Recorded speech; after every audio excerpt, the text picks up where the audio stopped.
Bismillahirrahmanirrahim. Assalamu alaikum viewers. I am Zainab Arshad and you are now watching VUshort Literature and Education Department. Friends, आज आपको BIF401 की GDB number 1 का solution बताऊंगी, जिसकी last date submit करवाने की 20 जनवरी है।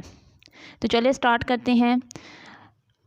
सबसे पहले तो क्वेश्चन को रीड आउट कर लेते हैं। क्वेश्चन है, why ab initio protein modelling is not reliable.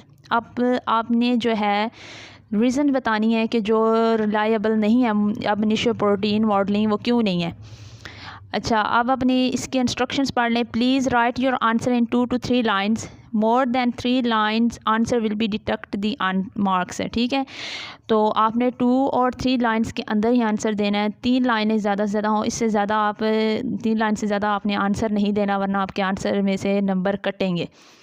तो चलें आंसर मैं आपको इसका बताती हूँ। सबसे पहले तो समझ लें कि एब इनिशियो मेथड जो होता है प्रोटीन का, वो कौन सा होता है। अच्छा, एब इनिशियो मेथड में बेसिकली हम क्या करते हैं, प्रोटीन की 3D जो स्ट्रक्चर है उसको प्रिडिक्ट करते हैं, और उस प्रोटीन में बेसिकली जो उसके सीक्वेंस की सिमिलरिटी होती है वो ना होने के बराबर होती है या बहुत ही ज़्यादा कम होती है। तो उसकी स्टडी के लिए, स्ट्रक्चर को प्रिडिक्ट करने के लिए हम अब इनिशियो जो मेथड है 3D मॉडलिंग वाला, अब इनिशियो 3D मॉडलिंग वाला मेथड जो है वो यूज़ करते हैं। तो चलें स्टार्ट करते हैं। अब इसकी आपने रीज़न्स बतानी है कि ये क्यों रिलायबल सोर्स है, क्यों नहीं है अब इनिशियो मेथड। तो इसके लिए ये 3 से 4 पॉइंट्स हैं जो यहाँ मैंने थोड़े एक्सप्रेस करके लिखे हुए हैं, एक्सप्रेस किए हुए हैं, डिस्क्राइब किए हुए हैं। आपने इसको अपनी वर्डिंग में शॉर्ट करके ध्यान करना है 2 से 3 लाइन में। फर्स्ट वन है, it is the most difficult and general approach where the query protein is folded with a random conformation.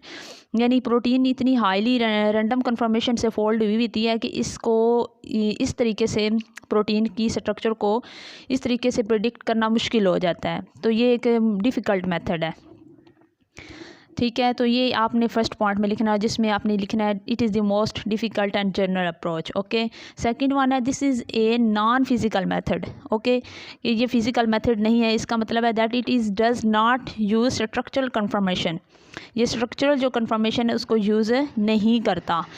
Third one है, जो सिमिलर स्ट्रक्चर होती हैं प्रोटीन के अंदर, उनके आपस में जो सीक्वेंस है वो उनकी जो आपस में सिमिलरिटी है सीक्वेंस की, वो वेरिएबल होती है, वो वेरिएबल होता रहता है। जैसे जैसे वेरिएबल होती रहता है उनकी जो प्रोटीन है वो स्ट्रक्चर भी चेंज होता रहता है, जिसकी वजह से इस मेथड से हम जो है उस प्रोटीन की स्ट्रक्चर जो है वो प्रिडिक्ट नहीं कर पाते।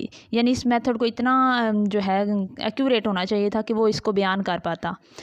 फोर्थ वन है, the accuracy of ab initio modelling is लो। ये सबसे बड़ा ड्रॉबैक है कि इसकी एक्यूरेसी जो है वो बहुत लो है, इसलिए ये रिलायबल सोर्स नहीं है। Accuracy of ab initio modelling is low and the success is generally limited to small proteins.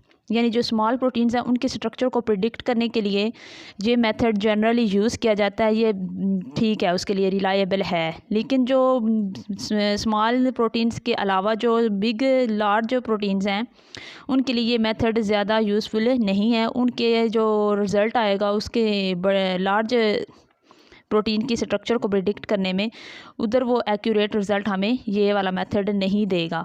तो इसकी एक्यूरेसी का मसला है। फर्स्ट वन आपने सिर्फ इसकी डेफिनेशन नहीं लिखनी, सिर्फ यही लिखना है it is most difficult. Second one, it is non physical method, इसमें ये बताना है। थर्ड वन जो है कि ये जो सीक्वेंस लॉट्स ऑफ सीक्वेंस जो है वेरिएबिलिटी के प्रोटीन के होने की वजह से ये ज़्यादा अच्छा रिज़ल्ट नहीं देता। और फोर्थ वन है कि ये इसकी एक्यूरेसी जो है वो सिर्फ स्मॉल प्रोटीन्स तक है, लार्ज प्रोटीन्स को ये ज़्यादा एक्यूरेटली उनकी प्रोटीन्स की, लार्ज प्रोटीन्स की जो स्ट्रक्चर है उसको प्रिडिक्ट नहीं कर पाता। आई होप आपको वीडियो पसंद आई होगी। चैनल को सब्सक्राइब कर दें, वीडियो को लाइक कर दें, और नेक्स्ट वीडियो तक मुझे इजाज़त दीजिए। अल्लाह हाफिज़।